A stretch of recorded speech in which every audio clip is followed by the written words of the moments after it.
Olá, esse aqui é meu trabalho 2 da disciplina de redes, onde eu fiz a implementação de uma aplicação cliente-servidor TCP multithread com transferência de arquivos e chat. Então eu vou estar seguindo esse critério de avaliação do professor, com o primeiro tópico multithread e chat bidirecional. Vou fazer a demonstração do servidor e, e daí a demonstração do servidor, bem como receber as mensagens do site do servidor em broadcast, mesmo enquanto aguardo o usuário digitar. Beleza. Eu já tenho pronto aqui, eu vou inicializar o meu servidor. Inicializei ele está aguardando conexões. Agora eu vou inicializar o cliente 1 e o cliente 2. Bom, vocês podem ver que o servidor printou, que ele estabeleceu conexão com esses meus dois clientes, enviou a mensagem broadcast para o cliente, o primeiro que foi conectado, que é essa mensagem de sistema, que o cliente X, ele entrou no chat, né? Ele entrou no chat. Aí depois, quando eu entrei com outro, com o cliente 2, o servidor estabeleceu outra conexão aqui, e aí ele mandou essa mensagem de sistema para todos os meus clientes em broadcast, enviou aqui o cliente e tal, entrou no chat e também enviou para o cliente 1, que esse cliente, esse cliente 2 aqui, ele entrou no chat. Então todos os meus clientes foram avisados. Agora deve ser capaz de receber mensagem. Tá, então uma mensagem do servidor. No meu servidor eu vou enviar uma mensagem para todos os meus clientes. Eu vou digitar aqui mensagem ADM, mensagem do administrador. Então beleza, então no servidor ele recebeu a mensagem do servidor aqui, cliente 1 e cliente 2. Aí se eu quiser, por exemplo, no cliente 1 mandar mensagem de chat, então eu vou digitar qualquer coisa aqui, olá mundo. Então todos os meus clientes vão receber essa mensagem. Então beleza, ó, escreveu lá mundo e o cliente 2 recebeu a mensagem do cliente 1. E é isso. Então acho que é isso. Então explicando aqui no código, deixa eu ver aqui no meu código, no meu servidor aqui, na minha função principal aqui, eu basicamente crio aqui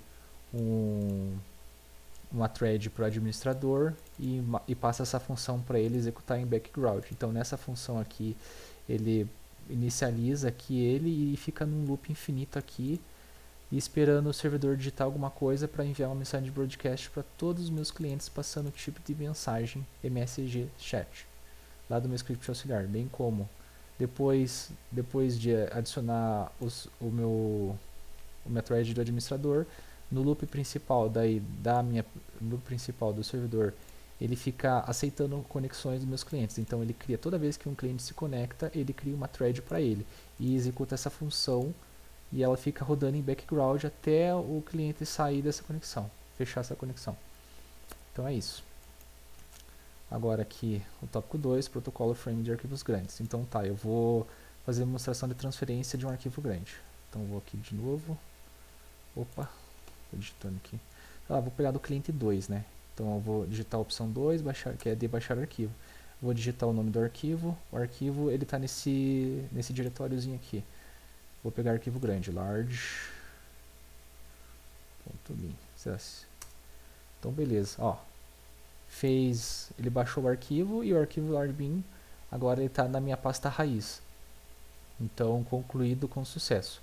Então aqui ele enviou, o servidor mandou o SHA-256, né? O SHA-256 para o cliente, e daí o cliente depois foi lá e calculou esse SHA-256. Fez esse cálculo depois que ele remontou os pacotes, depois ele fez essa verificação dos dois arquivos, dos dois SHA-256 e printou a imagem da integração verificada com sucesso.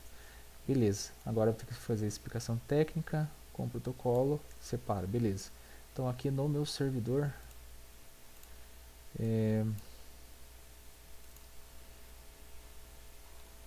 perdão, tá aqui. Então aqui como é que ele faz aqui? Então aqui ele basicamente ele vai quebrar, ele vai pegar os metadados do arquivo, ele vai pegar o tamanho do arquivo e vai pegar o SHA-256 dele, vai construir um dicionário metadata e vai enviar para o meu cliente com um tipo de mensagem file metadata. Depois disso ele vai quebrar o arquivo em chunks e vai enviar pedaço por pedaço para o meu cliente. Então quando ele vai enviar com esse tipo de mensagem, file data.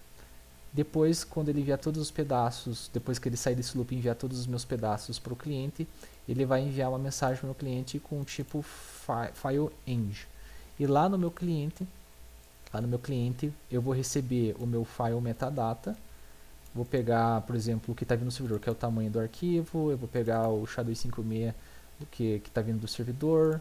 Aí aqui vou criar um SHA-256 do cliente, que é o cliente quem vai calcular esse SHA-256 para depois verificar com o que está vindo no servidor se as coisas batem ou não. Aí depois, quando o tipo de mensagem for um file data, ou seja, quando ele está recebendo esses pacotes, eu vou escrever ele, eu vou fazer a escrita desse arquivo no disco. Aí eu vou ficar toda hora, eu vou ficar atualizando, vou estar pegando meu payload e vou ficar incluindo ele no SHA-256 do cliente. Aí no final, quando o tipo de mensagem for em fileEng, eu vou fechar o meu gerenciador de contexto e basicamente aí eu vou calcular o meu SHA-256 e depois de calcular eu vou verificar se eles batem ou não, ou seja, se é igual, se o arquivo ele veio ou não, se ele veio corretamente, se ele está corretamente ou não depois da montagem. Então, se isso for verdade, ele vai printar aqui, beleza. Aí depois a segurança de disco, a segurança de diretório. Agora de novo aqui, eu vou escolher a opção 2 no meu cliente 1, por exemplo. Eu vou digitar o nome do arquivo. Um arquivo que não tem nesse meu diretório. Eu vou, sei lá, vou escolher médio. Sei lá, médio.txt. Então, vai dar um erro aqui, erro no servidor. Então, o erro no arquivo médio.txt não foi encontrado. Vou tentar outro arquivo, vou tentar acessar o arquivo largebin que está no meu diretório raiz, né, que não está nesse diretório. Ele vai dar um erro aqui, dizendo que acesso negado, tentativa de path transversal bloqueada. Então, como é que eu fiz aqui? Eu utilizei basicamente path absoluto aqui no meu servidor. Então, quando for, deixa eu ver, ó. Então, eu pego o path absoluto do diretório de arquivos, que é esse aqui. Aí eu basicamente dou um join com o path absoluto do diretório de arquivos com o file name que o cliente ele mandou para o servidor. Aí depois eu faço a verificação se é um caminho seguro, ou seja, se está dentro desse diretório de arquivos. Se não estiver dentro desse diretório de arquivos, ele vai mandar uma mensagem de erro para o cliente, passando essa mensagem aqui. Caso, se o arquivo ele não existe, se não existe nesse diretório, ele vai mandar uma mensagem de erro dizendo que o arquivo não foi encontrado. E é isso. A integridade via SHA-256, demonstração do cálculo SHA, eu já fiz essa demonstração ali, que ela é feita em chunks, né? Basicamente ele vai fazer a remontagem ali no meu cliente. Aqui basicamente ele recebe os pacotes no meu cliente, aqui ele vai receber esses pacotes. Cadê? Aqui, ó. Ele vai receber esses pacotes aqui no cliente e no final ele vai fazer esse cálculo SHA-256, aí depois ele vai fazer essa comparação, basicamente, né? Então é isso. É isso. Para não estourar a RAM, tá? É feito esse cálculo em chunks aqui, na verdade, ele é melhor porque se fosse mandar um arquivo muito grande para o cliente, provavelmente estouraria a RAM. Então, por isso que o ideal seria mandar em pedaços, né? E acho que é isso. Nossa, deu 8 minutos de vídeo aqui, ele passou um pouquinho de tempo. Desculpe por isso.